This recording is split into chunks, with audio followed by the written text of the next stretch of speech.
Bom dia, galerinha, tudo bem com vocês? Espero que sim, que estejam todos bem e principalmente cuidando da saúde, certo?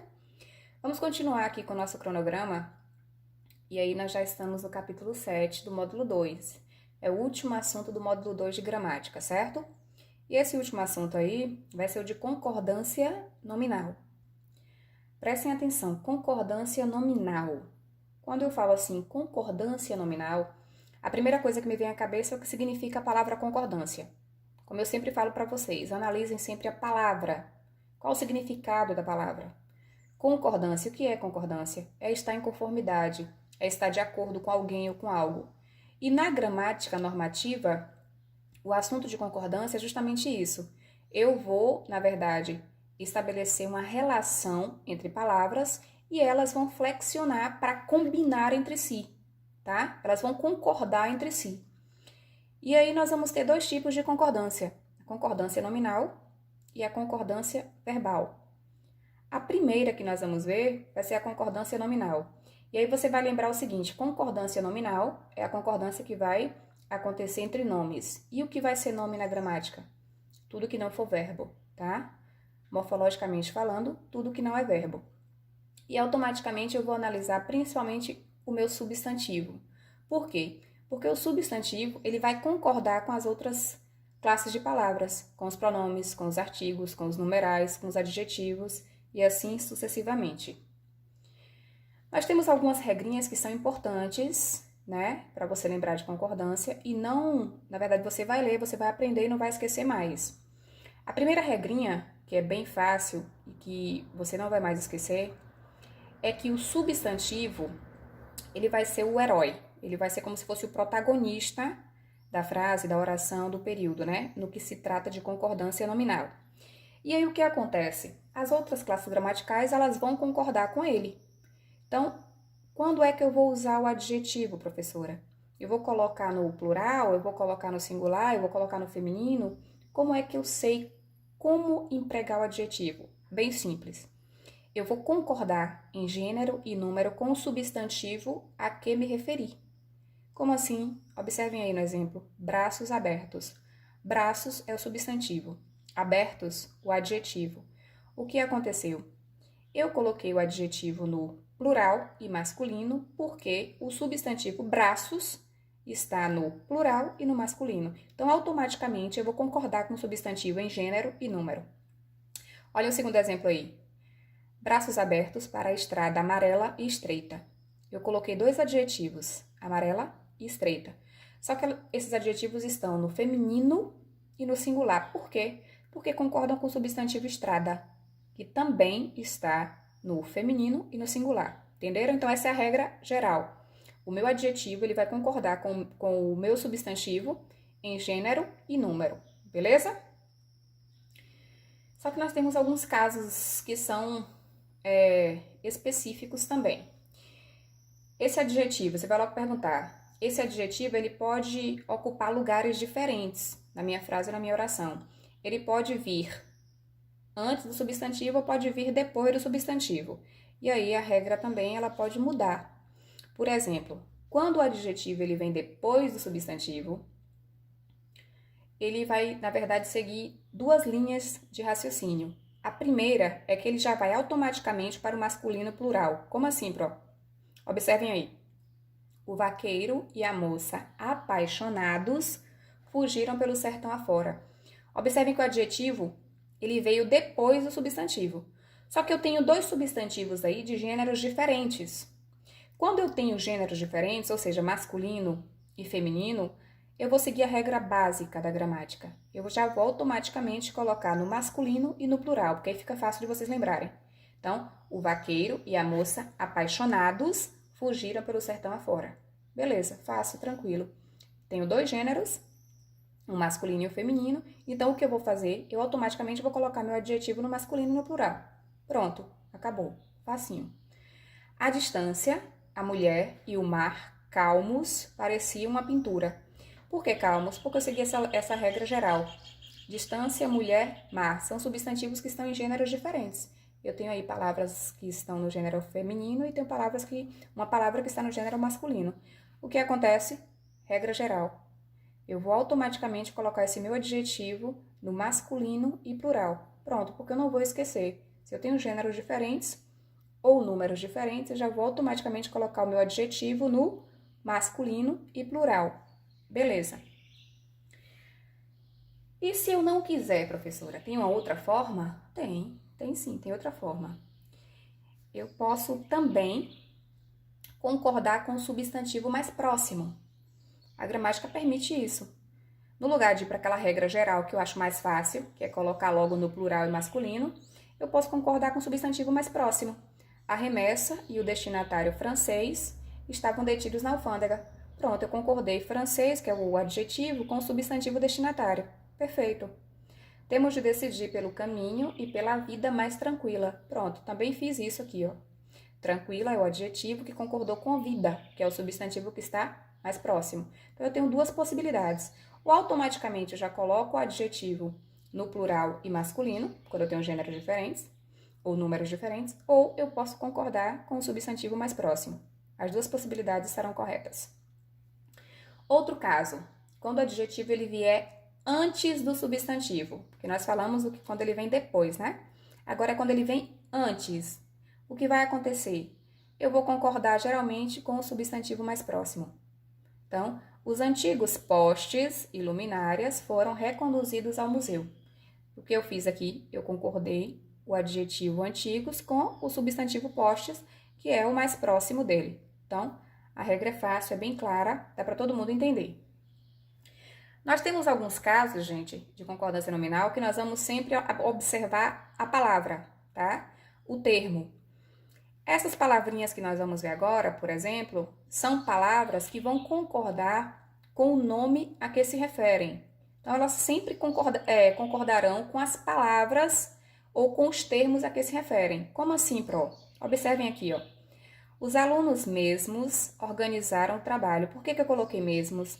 Porque mesmos refere-se ao termo alunos, que está no masculino e no plural, tá? A mesma coisa vai acontecer com próprias, ó. Elas próprias decidiram a questão. Usei próprias porque concorda com o pronome elas, que está no feminino e no plural, certo? Declaro ter recebido inclusa a escritura do imóvel. Por que eu coloquei inclusa? Porque eu estou me referindo à escritura, e escritura é uma palavra que está no feminino e no singular. Anexa ao requerimento, segue a fotografia da carteira de identidade. Observem, o que foi que eu anexei? O que está anexa? A fotografia. A fotografia é uma palavra que está no singular e no feminino, por isso que eu usei anexa. Agora, observem o segundo exemplo. Anexos à página 7 estão os comentários do livro. Por que agora eu mudei e coloquei anexos? Porque eu estou me referindo ao termo comentários, e comentários está no plural e no masculino. Por isso que eu usei anexos e não anexa, tá? As duas palavras aqui, obrigado e obrigada, são bem fáceis. Por quê? Muito simples a regra, e é uma regra de concordância. Obrigado, quem fala é homem, e obrigada, quem fala é mulher. Então, muito obrigado, disse ele, muito obrigada, respondeu ela. Sempre, então, obrigado para homem, obrigada para mulheres. Outro exemplo aqui, ó. As pesquisas inclusas se referem àquele relatório. Por que eu coloquei inclusas? Mais uma vez, aquela regrinha que nós acabamos de ver. Porque eu estou me referindo a pesquisas. E pesquisas é uma palavra que está no feminino e no plural, certo? Então, automaticamente, inclusas concordou com o termo a que se referiu. Pronto, muito simples, bem fácil de lembrar. Agora, existem palavras que elas vão mudar. E elas vão mudar de acordo com a sua classe gramatical. Por exemplo, a palavra bastante e a palavra meio. Então, assim, a palavra bastante e a palavra meio, quando elas forem advérbios, elas são invariáveis, elas não mudam. Como assim advérbio pro? Lembra uma palavrinha que indica circunstância? O advérbio ele vai se referir a um verbo, a um outro advérbio ou a um adjetivo e vai indicar circunstâncias. Circunstância de tempo, de modo, de dúvida, de intensidade, de negação, de afirmação. Então, quando essas palavras elas forem advérbios, elas são invariáveis, elas não mudam. Então, se eu disser para vocês, perguntaram bastante sobre o assunto, é um advérbio. Por quê? Porque, na verdade, se referiu ao verbo e indicou uma circunstância, tá? Então, neste caso, ela não muda, ela é invariável. Se eu disser assim, como na charge, estou meio nervosa, é um advérbio, porque é o estado, é o modo como ela se encontra. Então, se a palavra for um advérbio, ela é invariável. E aí vocês vão me perguntar, e quando é que elas vão mudar? Quando mudar a classe gramatical. A palavra bastante pode aparecer como adjetivo e a palavra meio, ela pode aparecer como numeral fracionário. Aí, neste caso, ela vai mudar. Vai ser meia, porque significa metade, tá? Fizeram bastantes perguntas sobre o assunto. Neste caso aqui, a palavra mudou a classe gramatical, então automaticamente eu vou variar. Eu coloquei a palavra no plural. E observe, meia melancia estava estragada. Eu estou me referindo a metade. Então, quando eu me referir ao numeral fracionário, que significa metade, eu posso variar. A palavra meia ela vai existir em duas circunstâncias, ou quando ela for numeral fracionário, ou quando ela for o substantivo, que vocês utilizam aí para, geralmente, calçar os tênis, né? Então, meia melancia estava estragada. Era meio-dia e meia, porque se representa, na verdade, meia hora. Então, está correto. Quando for advérbio, é invariável, não muda. Quando for adjetivo ou numeral fracionário, você pode mudar, viu?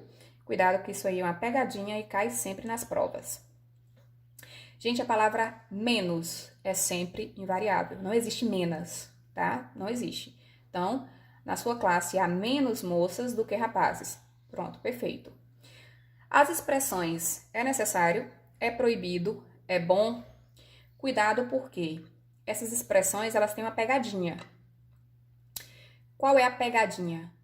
Se não aparecer um determinante, elas vão ficar invariáveis. Como assim, professora, determinante? Um artigo, um pronome, isso que nós vamos chamar de determinante, uma palavrinha que vai ser um determinante. Se não houver um determinante nas expressões, elas são invariáveis, vão ficar da mesma maneira. É necessário, greve. É necessário, greves. Observe que não muda. É proibido entrada de animais neste clube. É bom plantação de erva doce para afugentar formigas. Todas corretas. Por quê? Porque elas não vão mudar quando não aparecer um determinante. Agora, se houver determinante, elas vão mudar. Aí elas vão flexionar quanto a número e gênero e vão concordar com o sujeito. Como assim? É necessária a tua denúncia no tribunal. Olha o determinante A, olha o artigo aí. Então, quando houver o determinante, vai haver essa flexão. É necessária a tua denúncia no tribunal. Eu flexionei e, na verdade, concordei com denúncia porque eu tenho determinante. É boa a plantação de erva cidreira, porque serve para afugentar formigas. Então, observe que eu também mudei, eu também variei porque eu tenho determinante A. É proibida a entrada de animais. Neste caso, eu coloquei proibida por quê? Porque eu tenho determinante A. Então, se eu tiver o determinante, eu vou flexionar. Se eu não tiver determinante, ele vai ficar, na verdade, da forma que não é variável, que não flexiona, tá? Então, cuidado com isso, porque só o determinante vai mudar a regra. Esse terminho aqui, tal qual, às vezes ele confunde. Observe aí. Tal e qual. Eles vão concordar também com os termos a que se referem, tá? Tal geralmente vai concordar com o termo que vai ser o anterior e qual vai concordar com o termo que é posterior. Observe no exemplo como fica claro. A garota é tal qual a tia. Eu usei tal porque concorda com garota e qual concorda com tia. Tal refere-se ao termo anterior e qual refere-se ao termo que foi colocado depois. As garotas são tais quais as tias. Por que agora eu coloquei no plural? Porque os termos a que eles se referem estão no plural. Olha outro exemplo. Aquela garota é tal quais as tias. Observe que agora eu só coloquei quais no plural porque refere-se a tias e tal eu coloquei no singular porque refere-se a garota e está no singular. Então, ele sempre vai concordar com o termo a que estiver se referindo, certo? As atividades que nós teremos serão duas. Vocês farão duas atividades, certo? Vocês vão fazer a atividade do módulo 2, da página 46 a 48, que é com relação à concordância nominal, que é do assunto que nós vimos agora. E vão fazer também a atividade do módulo 2, da página 49 à página 52, que é, na verdade, uma revisãozinha, que são aquelas questões de vestibulares e questões do Enem, viu? Qualquer dúvida, qualquer comentário, qualquer indagação, qualquer questionamento, qualquer pergunta que vocês tiverem que vocês não conseguirem responder sozinhos, por favor, mande para o meu e-mail que eu vou responder assim que puder, tá? Não se preocupem não, porque eu vou responder. Aí está meu endereço de e-mail, mandem e estabeleça essa comunicação comigo, viu? Um beijo, estou com saudade de todos e fiquem com Deus.